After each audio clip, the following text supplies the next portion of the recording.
Okay sir. Sir కనీసం నా ఇంటికి దౌర్జన్యంగా వచ్చారు. ఆ రోజు పొద్దున్న నేను ఉంటే నా పెట్స్ ఉన్నాయండి లోపల, 3 పెట్స్ ఉన్నాయి. నా రూము అన్ని నా చిన్నప్పటి నుంచి వస్తువులు, నా పిల్లల వస్తువులు, నా భార్య వస్తువులు.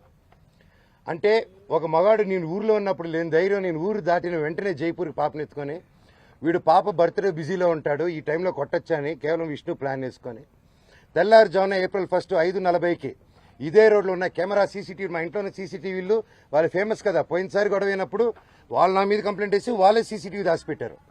ఇప్పుడు కూడా మీరు వెళ్ళి అడగండి, సీసీటీవీ వాళ్ళు ఎంటర్ అయింది ఎవరు, వాళ్ళు ఇస్తే సగం గుండు కొట్టుకుని తిరుగుతాను నేను వీధంతా. వాళ్ళకి సమస్య లేదు ఎవరు మీకు, ఎందుకంటే వాళ్ళు చేసింది దొంగ పని.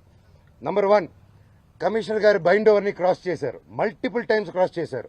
జనరేటర్లో షుగర్ పోయడం దగ్గర నుంచి, మా వాళ్ళని కొట్టడం దగ్గర నుంచి, వాటర్ పంపుల ఇంటికి కట్ చేయడం, పగలు కొట్టడం నుంచి, కరెంటు కట్ చేయండి ఆ ఇంటికి అని చెప్పడం నుంచి, ప్రతి ఒక్కటి ఈ మనోజ్ గారి దగ్గర ప్రూఫ్స్ ఉన్నాయి.